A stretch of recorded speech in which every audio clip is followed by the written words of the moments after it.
Hello everyone, welcome back to my mini blog. तो मेरे blog की शुरुआत होती है सबसे पहले गाइज। आज देखिए मौसम कितना अच्छा था, एकदम धूप लगी थी गाइज।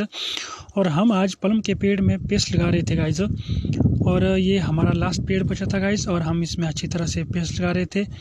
और ये था हमारा लास्ट पेड़ गाइज। देखिए लास्ट पेड़ बचा था ये पेस्ट लगाने के लिए। तो मैं इसमें प्रॉपर तरीके से गाइज पेस्ट लगा रहा था, ताकि मैं अच्छी तरीके से इसमें पेस्ट लगा सकूँ।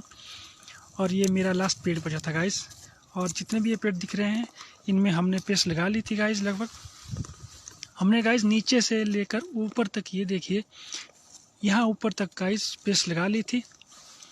और ये हमारी पेस्ट गाइस कंप्लीट हो गई थी। ये देखिए ये हमारा पलम का पेड़ है।